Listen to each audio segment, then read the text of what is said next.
Hello students, once again very good morning and welcome to the chemistry lecture. આપણે લોકો ધોરણ 12 નું 5મું chapter એટલે કે સરફેસ કેમિસ્ટ્રી પૃષ્ઠ રસાયણ વિજ્ઞાન ભણી રહ્યા છીએ. એમાં લાસ્ટ લેક્ચરમાં આપણે જોયું હતું વર્ણનાત્મકતા, સિલેક્ટિવિટી અને એક્ટિવિટી, સક્રિયતા અને વર્ણનાત્મકતા એવા બે શબ્દો આપણે ભણ્યા હતા. ઉદ્દીપક માટે ઉદ્દીપક છે એ બે વસ્તુ આધાર રાખતો હોય. એક તો એ સક્રિય કેવો છે, બીજું વર્ણનાત્મકતા એટલે સિલેક્શન હોય કે ચોક્કસ પ્રક્રિયામાંથી ચોક્કસ નિપજ જોઈતી હોય તો ચોક્કસ ઉદ્દીપકનો ઉપયોગ કરવો પડે. એને આપણે કીધું વર્ણનાત્મકતા એટલે કે સિલેક્ટિવિટી.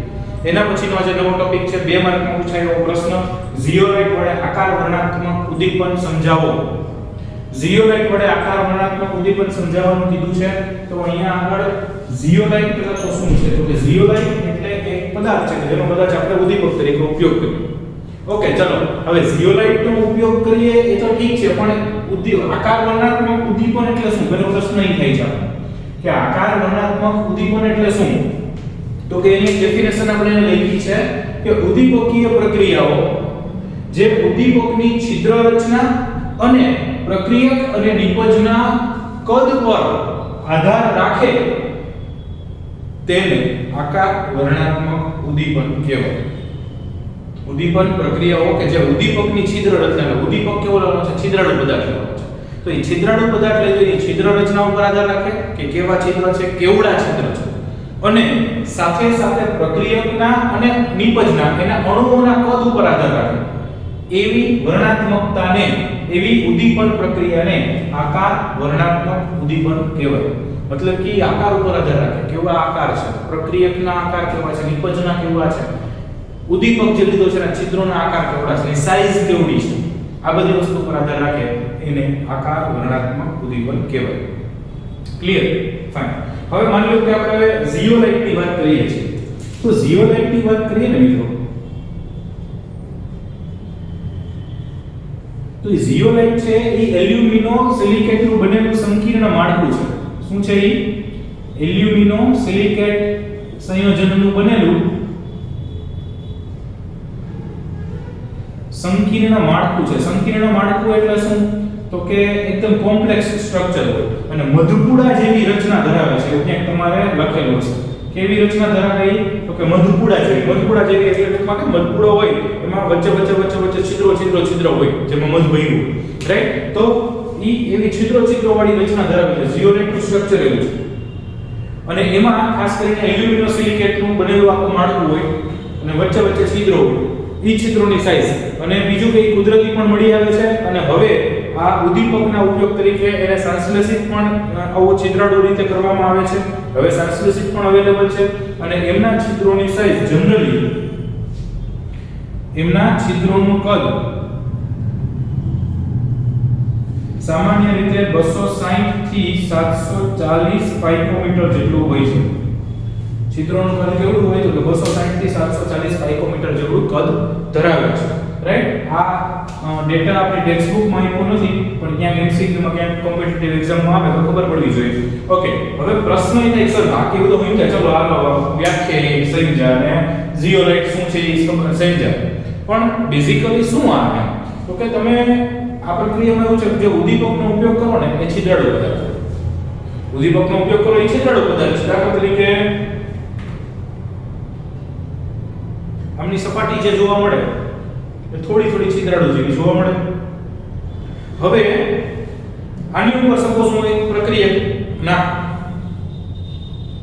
અને એમાંથી પાછી નિપજ બનતી, તો એ પ્રક્રિયા છે એની સપાટી પર આવશે, ત્યાં પ્રક્રિયા આવશે અને નિપજ બની પછી છૂટી પડશે. એવું આપણે ગઈકાલના લેક્ચરમાં એટલે કે આગલા લેક્ચરમાં લેક્ચર નંબર 9 માં ભણ્યું. હવે ઈ પ્રક્રિયકો છે એ આના છિદ્રોમાં જાય ક્યારે? તો કે ઈ જવા માટે પહેલા તો આના છિદ્રો, આ ઉદ્દીપક છે તો ઉદ્દીપકની સપાટી પર જે છિદ્રો છે એની સાઈઝ કેવડી છે, એનો આકાર કેવડો છે એ જોવું પડે. જે પ્રક્રિયક ઉમેરીએ છીએ એ પ્રક્રિયકની સાઈઝ કેવડી છે, એના આકાર કેવડા છે એ જોવું પડે. અને એમાંથી નિપજ જે બને છે એની સાઈઝ અને આકાર, ત્રણ વસ્તુ જોવો તો જ આ વસ્તુ શક્ય બને. ગમે એ પ્રક્રિયક નાખ્યો, ગમે એ ઉદ્દીપક, એવું ના ચાલે. કારણ કે આમાં છિદ્રોની સાઈઝ સપોઝ નાની હશે, પ્રક્રિયકના અણુઓનું કદ મોટું હોય તો કે એ છિદ્રોની અંદર જાય જ નહીં તો સપાટી જેટલી મળવી જોઈએ ઉદ્દીપકની એટલી ના મળે અને સપાટીનો ઉપયોગ ના થાય તો એ ઉદ્દીપન પ્રક્રિયા સક્સેસફુલી જાય નહીં. એવી જ રીતે માની લો કે પ્રક્રિયકો અંદર વયા ગયા પણ એમાંથી બધી નિપજના અણુ બહુ મોટા હોય એ અંદરથી પાછા બહાર ન નીકળી શકે તોય તકલીફ, તો નિપજો છૂટી ન પડે તો સપાટી રોકાઈ જાય તોય ઉદ્દીપન પ્રક્રિયા અટકી જાય. તો ક્વેશ્ચન છે કે સર તો શું, તો કે સામાન્ય રીતે ઉદ્દીપકના છિદ્રોની જે સાઈઝ હોય એના કરતા પ્રક્રિયકના અણુઓ અને નિપજના અણુઓની સાઈઝ નાની હોવી જોઈએ તો એ સરળતાથી જઈ શકે ને પાછા છૂટા પડી શકે.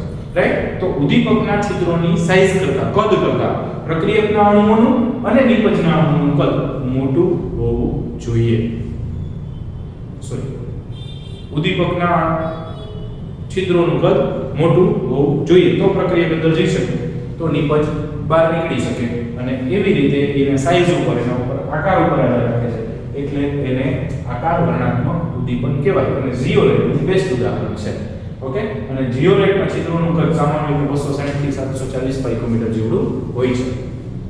આ ઝિયોલાઇટનો ઉપયોગ આપણે જોવો છે કે ઝિયોલાઇટ ક્યાં વપરાય એમ ઉદ્દીપક તરીકે વપરાય તો આપણે કહી દીધું છે પણ એ ઉદ્દીપક તરીકે વપરાય છે તો એમાં ખાસ કરીને કઈ પ્રક્રિયામાં ઝિયોલાઇટ ઉદ્દીપક તરીકે વપરાય તો કે એમનો મેઇન ઉપયોગ પેટ્રો રસાયણ ઉદ્યોગમાં હાઇડ્રોકાર્બનના વિભંજન અને સમઘટીકરણ માટે થાય છે.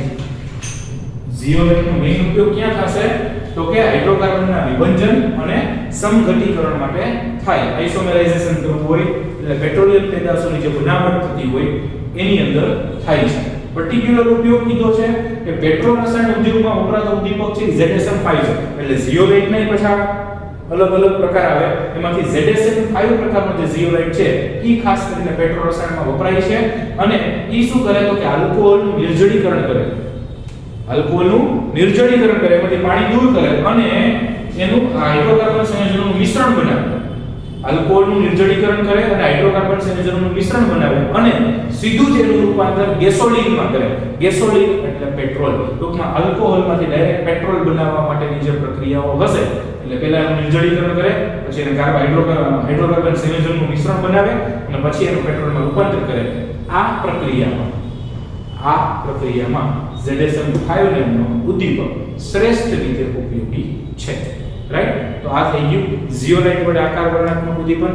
એવું ઉદ્દીપન કે જેમાં ઉદ્દીપક પ્રક્રિયા ઉદ્દીપકના છિદ્રોની સાઈઝ, પ્રક્રિયકના અણુ, નિપજના અણુ આ બધા ઉપર આધાર રાખે તો એને આકાર વર્ણનાત્મક ઉદ્દીપન કહેવાય. અને ઝિયોલાઇટનું શ્રેષ્ઠ ઉદાહરણ છે એલ્યુમિનોસિલિકેટનું બનેલું સંકીર્ણ માળખું હોય છે અને મધપુડા જેવી રચના હોય એના છિદ્રો છે એમાં બધા પાણી પ્રક્રિયકના અણુ જઈ શકે, નિપજ બની પાછા છૂટા પડી શકે. અને પ્રક્રિયક અને નિપજના અણુ નાના હોય, ઉદ્દીપકના છિદ્રો મોટા હોય ત્યારે આ પ્રક્રિયા શક્ય બનશે. અને એનો ખાસ કરીને ઉપયોગ પેટ્રો રસાયણમાં થાય અને એમાંય ZSM5 નામનો જે ઝિયોલાઇટ છે એ વપરાય છે અને એ શું કરશે તો કે આલ્કોહોલનું નિર્જળીકરણ કરી હાઇડ્રોકાર્બન સંયોજનનું મિશ્રણ બનાવશે અને ડાયરેક્ટ એનું પેટ્રોલમાં રૂપાંતર એટલે કે ગેસોલિનમાં રૂપાંતર કરશે. રાઈટ? તો આ થઈ ગયું આપણું ઝિયોલાઇટ વડે આકાર વર્ણનાત્મક ઉદ્દીપન.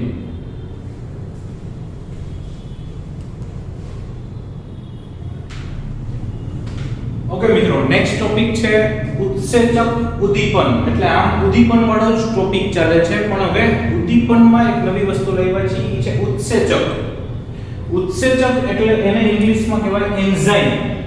ઉદ્દીપનને કેટાલિસ્ટ કહેતા હતા ઉદ્દીપકને, એમ એન્ઝાઇમને કહેવાય ઉત્સેચકને કહેવાય એન્ઝાઇમ. રાઈટ? તો અહીંયા આપણે એન્ઝાઇમ ભણવાનું છે, એના વડે ઉદ્દીપન પ્રક્રિયા કઈ થાય છે એની થોડી ચર્ચા કરવાની છે. સૌથી પહેલી વસ્તુ કીધું કે ઉત્સેચક એટલે શું? તો કે ઉત્સેચક એટલે એવો પદાર્થ કે જે પ્રક્રિયાનો વેગ વધારે છે અને પ્રક્રિયાને અંદર પાછો મળે છે. તો કે સર પ્રશ્ન એ થાય ચલો વેગ વધારે તો એ ઉદ્દીપક કહેવાય. બસ ઉદ્દીપક અને ઉત્સેચક વચ્ચે એક જ ડિફરન્સ છે કે જો રાસાયણિક પ્રક્રિયામાં વપરાતો હોય ને તો એને ઉદ્દીપક કહેવાય, કેટાલિસ્ટ. અને જો જૈવ રાસાયણિક પ્રક્રિયામાં વપરાતો હોય ને તો એને ઉત્સેચક કહેવાય. ટૂંકમાં એવું કહી શકાય જૈવ રાસાયણિક પ્રક્રિયામાં વપરાતા ઉદ્દીપકને ઉત્સેચક કહેવાય. જૈવ રાસાયણિક પ્રક્રિયામાં વપરાતા ઉદ્દીપકને ઉત્સેચક કહેવાય. આ બહુ સિમ્પલ છે, રાઈટ? હવે ઉત્સેચક આમ બેઝિકલી છે શું? તો કે ઉત્સેચક છે એ ગોલીય પ્રોટીનના બનેલા છે અને એ પાણીમાં કલીલમય દ્રાવણ બનાવશે. એટલે એક્ચ્યુઅલી ઉત્સેચક છે એ એક પ્રકારના પ્રોટીન જ છે, ગ્લોબ્યુલર પ્રોટીન. અને ગુજરાતી થાય ગોલીય પ્રોટીન, ઇંગ્લિશમાં કહેવાય ગ્લોબ્યુલર પ્રોટીન. અને એના જ બનેલા ભાગ છે એટલે ઈ એક પ્રકારનો પ્રોટીન જ છે એવું કહી શકાય. અને એને પાણીમાં નાખશો એટલે કલીલમય દ્રાવણ બનાવશે. હવે કલીલમય દ્રાવણ બનાવશે હું અત્યારે નહીં એક્સપ્લેન કરું, કારણ કે નેક્સ્ટ આપણો ટોપિક આવવાનો છે, આ કલીલ ટોપિક જ ભણવાનો છે આ ચેપ્ટરમાં, રાઈટ? એટલે ત્યારે ટૂંકમાં દ્રાવણનો એક પ્રકાર કલીલ, રાઈટ? તો ઈ પાણી સાથે દ્રાવણ બનાવશે. તે જટિલ નાઇટ્રોજન યુક્ત કાર્બનિક સંયોજનો છે. ઓકે, તો પ્રોટીનની વ્યાખ્યા પ્રમાણે અને પ્રોટીન જે પ્રમાણે જોવા મળે છે એ પ્રમાણે જે ઉત્સેચક તરીકે વપરાતા હશે એ નાઇટ્રોજન યુક્ત જટિલ બંધારણ ધરાવતા કાર્બનિક સંયોજનો છે. જટિલ રચના, કારણ કે પ્રોટીન છે એટલે બહુ મોટા અણુઓ હોય, રાઈટ? તો એવા પ્રકારના નાઇટ્રોજન યુક્ત કાર્બનિક સંયોજનો છે. જૈવ રાસાયણિક ઉદ્દીપક તરીકે પણ ઓળખાય છે. તમે ઓલરેડી ચર્ચા કરી કે જે આ આપણે ઉત્સેચકની વાત કરીએ છીએ એ ઉત્સેચક જૈવ રાસાયણિક પ્રક્રિયામાં ઉદ્દીપક તરીકેની ક્રિયા કરે, એટલે કે પ્રક્રિયાનો વેગ વધારવાનું કાર્ય કરે. અને જૈવ રાસાયણિક પ્રક્રિયાઓ સામાન્ય રીતે ધીમી હોય, પરંતુ ઉત્સેચકની હાજરીમાં ખૂબ ઝડપી થાય છે. અને ઇવન એવું કહી શકાય કે મોટા ભાગની જૈવ રાસાયણિક પ્રક્રિયાઓ ઉત્સેચકીય પ્રક્રિયાઓ હોય, એન્ઝાઇમેટિક રિએક્શન્સ હોય. અને એન્ઝાઇમની હાજરીમાં એટલે કે ઉત્સેચકની હાજરીમાં એ પ્રક્રિયાઓને ઝડપી બનાવે છે, રાઈટ? તો ઈ ગોલીય પ્રોટીનના બનેલા હોય, પાણી સાથે કલીલમય દ્રાવણ બનાવશે અને નાઇટ્રોજન યુક્ત કાર્બનિક સંયોજનો છે એવું કહી શકાય. ઘણા ઉત્સેચકો જીવિત કોષોમાંથી શુદ્ધ સ્ફટિક સ્વરૂપે મેળવી શકે છે. એટલે ઘણા બધા ઉત્સેચકો એવા છે કે જીવિત કોષોમાંથી શુદ્ધ સ્ફટિક સ્વરૂપે મેળવી શકાય. એટલે જીવંત કોષોમાંથી આ ઉત્સેચક મળતા હોય, પણ ખાલી જીવંતમાંથી જ મળે એવું નહીં. હવે તો સંશ્લેષિત રીતે પણ એટલા બધા બનાવીએ છીએ. અને સૌથી પહેલું સંશ્લેષિત ઉત્સેચક છે એ 1969 માં મેળવ્યું હતું. અને પછી તો એકવાર મળ્યું પછી તો એમનો ઇતિહાસ સતત એમની ઇતિહાસ પુનરાવર્તન કર્યા રાખે, નવું ટેકનિક, નવા સંશોધનો થતા જાય અને કેટલા ઉત્સેચકો હાલમાં અમલમાં છે. ઉત્સેચકના થોડા ઉદાહરણો આપીને સમજીએ તો સૌથી પહેલું ઉદાહરણ છે ખાંડનું વ્યુત્ક્રમણ. ખાંડનું વ્યુત્ક્રમણ એટલે શું? તો કે ખાંડનું ગ્લુકોઝ અને ફ્રુક્ટોઝમાં રૂપાંતર કરતા હોય. આ જે C12H22O11 લીધું છે, ખાંડનું અણુસૂત્ર છે. એમને પાણી ઉમેરી અને ઇન્વર્ટેજ ઉત્સેચકની હાજરીમાં, આમાં ઉત્સેચક કોણ છે? તો ઇન્વર્ટેજ ઉત્સેચકની હાજરીમાં એ ગ્લુકોઝ અને ફ્રુક્ટોઝનું મિશ્રણ બનાવશે. ગ્લુકોઝ અને ફ્રુક્ટોઝનું મિશ્રણ બનાવશે અને પછી એ મિશ્રણ છે દ્રાવણમાં, એમાંથી એમની દ્રાવ્યતાને આધારે, આલ્કોહોલમાં એની દ્રાવ્યતાને આધારે પાછા ગ્લુકોઝ ફ્રુક્ટોઝને છૂટા પાડવામાં આવતા હોય છે, રાઈટ? તો એ ગ્લુકોઝ ફ્રુક્ટોઝને છૂટા પાડશું, ઈ ખાંડના વ્યુત્ક્રમણની પ્રક્રિયા થઈ અને એમાં ઇન્વર્ટેજ ઉત્સેચક છે એ અગત્યનો ભાગ ભજવે છે. એ ઇન્વર્ટેજ ઉત્સેચકની હાજરીમાં જ આ પ્રક્રિયા શક્ય થાય છે, રાઈટ? બીજો ઉપયોગ કરીએ ગ્લુકોઝનું ઇથેનોલમાં પરિવર્તન. ગ્લુકોઝ હોય એમાંથી ઇથેનોલ બનાવવું હોય તો પણ બનાવી શકાય અને એમાં પણ ઉત્સેચકની જરૂર પડશે. ગ્લુકોઝ એટલે C6H12O6 એનું ઇથેનોલ એટલે C2H5OH અથવા ઇથાઇલ આલ્કોહોલ શબ્દ પણ વાપરી શકાય. ઇથેનોલ અથવા ઇથાઇલ આલ્કોહોલ અને 2 મોલ કાર્બન ડાયોક્સાઇડ બનશે. ત્યારે એમાં ઝાયમેઝ ઉત્સેચકની જરૂર પડશે. ગ્લુકોઝનું ઇથેનોલમાં રૂપાંતર કરવું હોય, આ ગ્લુકોઝનો અણુ લીધો છે, સામે જે C2H5OH બને છે એ ઇથેનોલ બને છે અને એમાં ઝાયમેઝ ઉત્સેચક છે એની જરૂર પડે છે. અને ખાસ ફરી એકવાર કીધું જેમ ઉદ્દીપકો છે એ વર્ણનાત્મકતા સિલેક્ટિવ હતા, એમ ઉત્સેચકો સિલેક્ટિવ હોય. કોઈ પણ ઉત્સેચક કોઈ પણ પ્રક્રિયામાં ચાલે એવું ના હોય. ચોક્કસ પ્રક્રિયા માટે ચોક્કસ ઉત્સેચકની જ જરૂર પડશે. આમાં ઇન્વર્ટેજ જ ચાલે, આમાં ઝાયમેઝ જ ચાલે, રાઈટ? નેક્સ્ટ ઉદાહરણ આપીએ. સ્ટાર્ચનું માલ્ટોઝમાં રૂપાંતર. સ્ટાર્ચ એટલે એક પ્રકારનો એ પણ પોલિમર છે, બાયોપોલિમર કહી શકાય, જેને C6H10O5 એન્ટેમ્સ અને આમ પોલિસેકેરાઇડ કહેવાય પર્ટિક્યુલર સ્ટાર્ચ, રાઈટ? તો C6H10O5 એન્ટેમ્સ N એટલે નક્કી નથી, એટલે પોલિસેકેરાઇડ છે. એમાં પાણી નાખવું છે, એ ખબર નથી એટલે પાણીના આપણે N અણુ લઈ લીધા અને એમાંથી રૂપાંતર કરતા માલ્ટોઝ. માલ્ટોઝ એટલે ડાઇસેકેરાઇડનું ઉદાહરણ છે. માલ્ટોઝ એટલે ડાઇસેકેરાઇડનું ઉદાહરણ છે. તો માલ્ટોઝ બનશે C12H22O11 અને એમાં ડાયાસ્ટેઝ ઉત્સેચકની જરૂર પડશે. કયા ઉત્સેચકની જરૂર પડશે?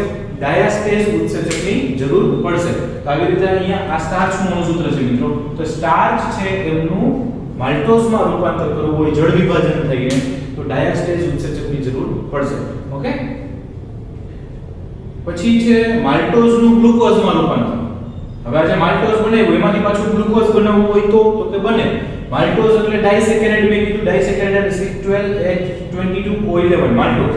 એમાં પાણી નાખો અને એમાંથી ગ્લુકોઝના બે અણુ બને ડાઇસેકેરાઇડ. બે મોનોસેકેરાઇડ જોડ્યા હોય તો ડાઇસેકેરાઇડ બને. ઓલરેડી તમે લોકો બાયોમોલેક્યુલમાં ભણી ગયા છો.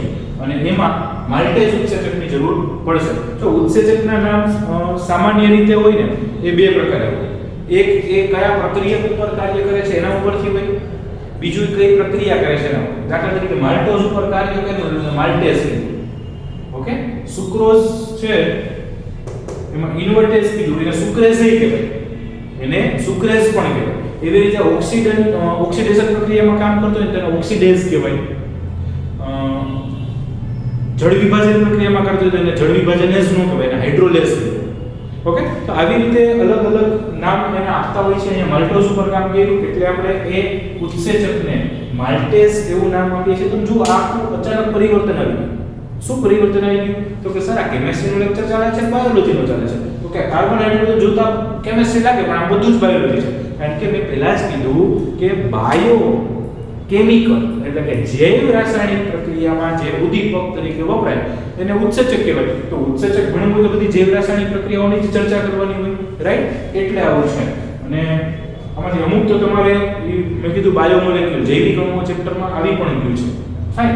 તો માલ્ટોઝનું ગ્લુકોઝમાં રૂપાંતર કર્યું ત્યારે માલ્ટેઝનો ઉપયોગ થયો. પછી યુરિયાનું વિઘટન કર્યું. યુરિયા એટલે NH2CONH2, રાઈટ? યુરિયા એટલે NH2CONH2. એમાં પાણી નાખી અને એમાંથી એમોનિયા અને કાર્બન ડાયોક્સાઇડ બનાવવું હોય. એમાંથી એમોનિયા અને કાર્બન ડાયોક્સાઇડ બનાવવું હોય તો એમાં યુરેઝ ઉત્સેચકનો ઉપયોગ ચાલે. અહીંયા પણ હમણાં મેં કીધું એ પ્રમાણે યુરિયા ઉપર કામ કરે છે એટલે એને નામ યુરેઝ આપ્યું છે, રાઈટ? યુરિયા ઉપર કામ કરે છે એટલે એને યુરેઝ ઉત્સેચક એવું નામ આપવામાં આવે છે. અને એ યુરિયાનું જળ વિભાજન થશે એટલે એમોનિયા અને કાર્બન ડાયોક્સાઇડ બનશે, રાઈટ? આ એમોનિયાની બનાવટમાં કદાચ તમારા બ્લોક એલિમેન્ટમાં પણ તમે આ પ્રક્રિયા ભણી ગયા છો. કદાચ ત્યાં ઉત્સેચકનો ઉલ્લેખ ના પણ કર્યો હોય, રાઈટ? આ સિવાય છઠ્ઠું ઉપયોગ છે હોજરીમાં. આપણે કહીએ ને હોજરી ખાઈએ બધું હોજરીમાં છે. ઈ હોજરીમાં પેપ્સિન ઉત્સેચકનું નામ છે પેપ્સી, નો ખાલી પેપ્સી નહીં, પેપ્સિન. તો પેપ્સિન ઉત્સેચક પ્રોટીનનું પેપ્ટાઇડમાં પરિવર્તન કરે છે. એટલે આપણા અંદર હોજરીમાં પ્રોટીન પડ્યા હોય એને પાછા પેપ્ટાઇડમાં રૂપાંતરિત કરવું હોય તો એમાં પેપ્સિન ઉત્સેચક જરૂરી છે. પેપ્સિન ઉત્સેચક છે એ ખાસ કરીને અગત્યનો છે હાઇડ્રોક્લોરિક એસિડનું નિર્માણ કરવા માટે આપણા શરીરમાં. અને એના કારણે જ આપણું આજે ચયાપચયની ક્રિયાઓ પણ ચાલે છે. અને સાથે સાથે જો વધી જાય તો એને કારણે એસિડિટી પણ થાય. એને કારણે અમુક પ્રકારની જેને કહેવાય એલર્જી પણ થાય કે જેમાં ચામડીમાં લાલ ચાંબા પડી જાય ને ખંજવાળ આવે અને સોજો ચડી જાય. આવી બધી પ્રકારની અમુક એલર્જી પણ થાય. એ બધા માટે પેપ્સિન જવાબદાર છે. અને એની તમે જે દવા લ્યો ને એ દવા ઔષધ એ પેપ્સિન ઉત્સેચકને અટકાવે અને એનાથી એ પ્રક્રિયાઓ અટકે. આવું બધું તમે છેલ્લા ચેપ્ટરમાં ભણી ગયા હશો. તો હોજરીમાં પેપ્સિન શું કામ કરે છે? તો ઉત્સેચક છે એ પ્રોટીનનું પેપ્ટાઇડમાં રૂપાંતર કરે છે. અને આંતરડામાં પેન્ક્રિયાટિક નામનો ઉત્સેચક હોય. એ પેન્ક્રિયાટિક નામનો ઉત્સેચક શું કરશે? તો કે પેન્ક્રિયાટિક છે ટ્રિપ્સિન પ્રોટીનનું એમિનો એસિડમાં રૂપાંતર કરે છે. કયા પ્રોટીનનું? ટ્રિપ્સિન પ્રોટીનનું એમિનો એસિડમાં રૂપાંતર કરે છે. એટલે આમ જોવો તો આપણી ચયાપચયની ક્રિયાઓ અને શરીરની જેટલી જૈવિક પ્રક્રિયાઓ છે એમાંથી મોટા ભાગની પ્રક્રિયાઓમાં ઉત્સેચક વપરાય છે. અને એ ઉત્સેચકનો આપણે અત્યારે અભ્યાસ કરી રહ્યા છીએ. અને છેલ્લું દૂધનું દહીંમાં પરિવર્તન. દૂધને મેળવે સવારે દહીં બની જાય તો એ દહીં બને છે એમાં પણ ઉત્સેચકીય પ્રક્રિયા ચાલે છે. એમાં લેક્ટોબેસિલી નામનો ઉત્સેચક છે એ કામ કરતો હોય છે. લેક્ટોબેસિલી નામનો ઉત્સેચક એમાં કામ કરતો હોય છે. તો આ રીતે ખાસ બીજી વસ્તુ કે આ ચેપ્ટર વાઇઝ કામનું છે, થિયરી પૂછાય કે ઉત્સેચક ઉદ્દીપક સમજાવો તો આ તો કમ્પલસરી લખવું જ પડે. પણ અને એની સાથે સાથે નીટમાં પણ આવા પ્રકારના એમસીક્યુઝ પૂછાવાની શક્યતા વધુ, કારણ કે નીટ છે એ પ્યોર ડોક્ટરી લાઈન માટે હોય છે, એટલે બી ગ્રુપનું મહત્વ વધારે હોય. તો આ ટોપિક આપણા આ ચેપ્ટરમાં આ ટોપિક બી ગ્રુપને લગતો છે, બાયોલોજીને લગતો છે. સો એમસીક્યુ પૂછાવાની શક્યતા પણ વધી જાય. અને ગુજરાત બોર્ડમાં પણ પૂછાઈ શકે, એમસીક્યુ જે પૂછાય છે એ આમાંથી પણ ક્યાંથી નીકળી શકે કે ભાઈ આમાં કયો ઉત્સેચક વપરાય, સ્ટાર્ચમાંથી માલ્ટોઝ માટે કયો વપરાય, ડાયાસ્ટેજ, આંતરડામાં કયો હોય તો કે પેનક્રિયાટિક હોય, ઈ શું કરે તો કે લિપ્સિક પ્રોટીન, કયા પ્રોટીનનું કરે, આવા જુદા ક્વેશ્ચન્સ બનાવ્યા હોય તો આપણને આવડે. તો આ થઈ ગયું મિત્રો આપણું આજનું ઉત્સેચક ઉદ્દીપન એટલે કે એન્ઝાઇમ કેટાલિસિસ. બાકીનું ભણશું નેક્સ્ટ ટાઈમ. આજ પૂરતું એટલું જ. Thank you.